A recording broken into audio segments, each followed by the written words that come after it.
The winter sky over Seoul hung low and heavy on the day the nation bid farewell to Lee Soon-Jae, the man many had come to call the eternal guardian of Korean theater. Outside the National Medical Center, faint drizzle touched the umbrellas of hundreds of mourners who stood in silence, their breath forming pale clouds in the cold air. For over 7 decades, his voice had been present in people's living rooms, his performances etched into the memories of generations, his dignity and gentle charisma becoming a part of the country's cultural identity. And now, for the first time in 70 years, Korea prepared to move forward without him. Inside the funeral hall, lilies lined the room, their white petals glowing faintly in the soft golden light. Actors, some seasoned veterans, others young rookies who had grown up watching him on screen, stepped inside with trembling lips and red eyes. A veteran actress who once played his daughter in a drama collapsed into quiet sobs, whispering, "He taught me everything." A rookie actor standing beside her bowed deeply toward his portrait, unable to hold back tears as he murmured, "Teacher, I will never forget your voice." The atmosphere was suffocatingly still, as though time itself had paused to honor the departure of a man whose life had intertwined with the very development of modern Korean entertainment. Yet beneath the grief, the layers of flowers and the respectful silence, whispers began to ripple, quiet at first, then spreading with an intensity that unsettled even those accustomed to the relentless speed of the Korean media cycle.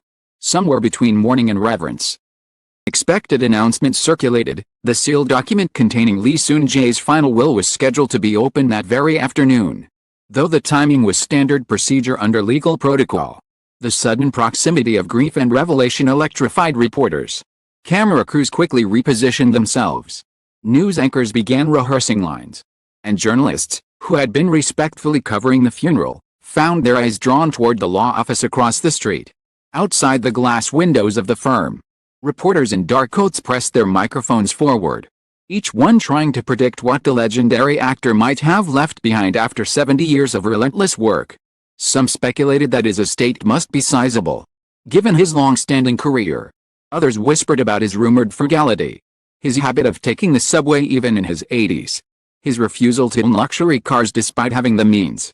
These fragments of speculation wove themselves into a narrative that was part curiosity, part mystery, and entirely Korean in its emotional weight.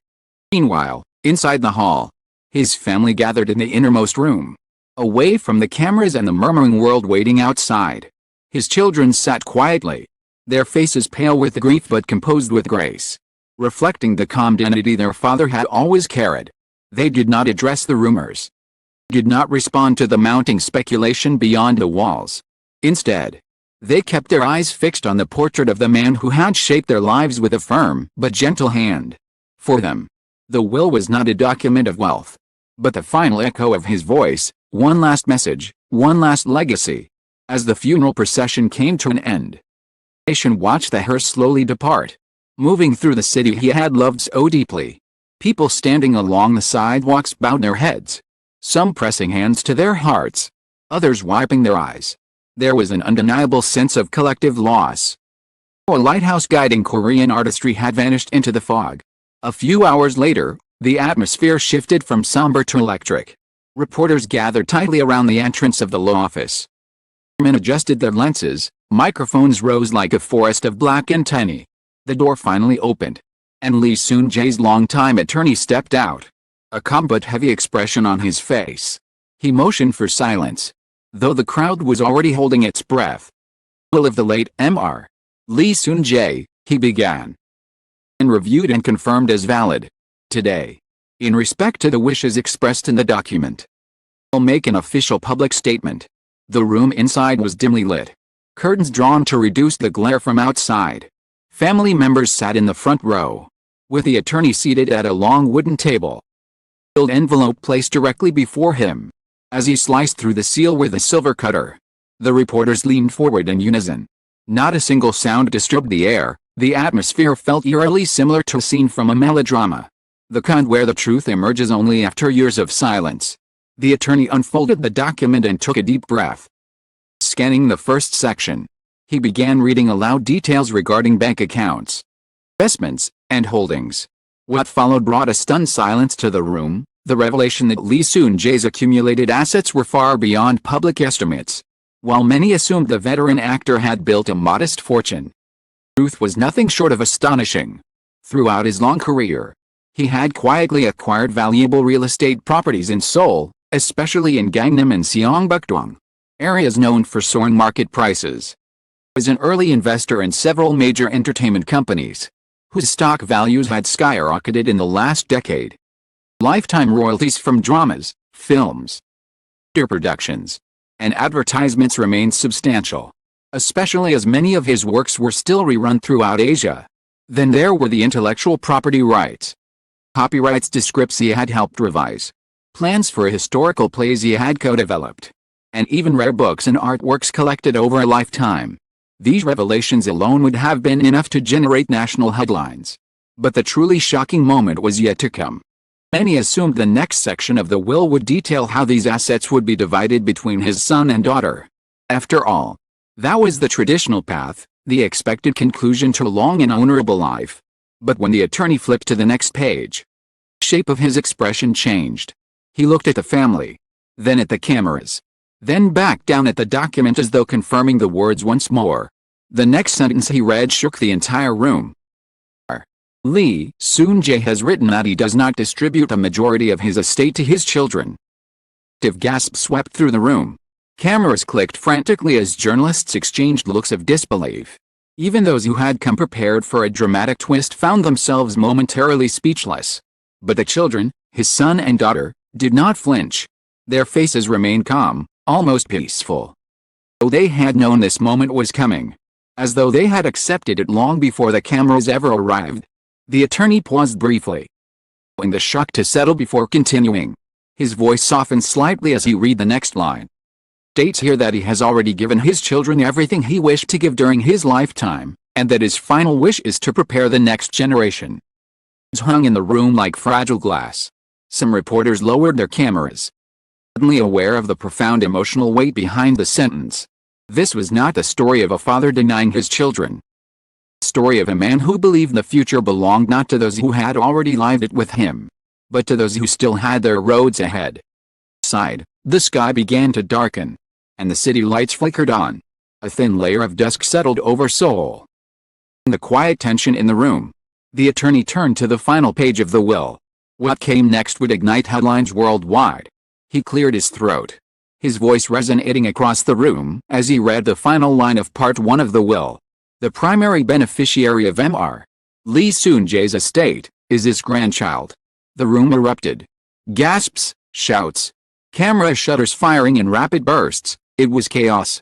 A wave of disbelief swept through the crowd. While some had speculated he might leave a portion to his grandchildren, none expected the full weight of his estate to fall into the hands of the next generation. The name of the grandchild had not yet been read, and yet reporters already scrambled to draft breaking news alerts.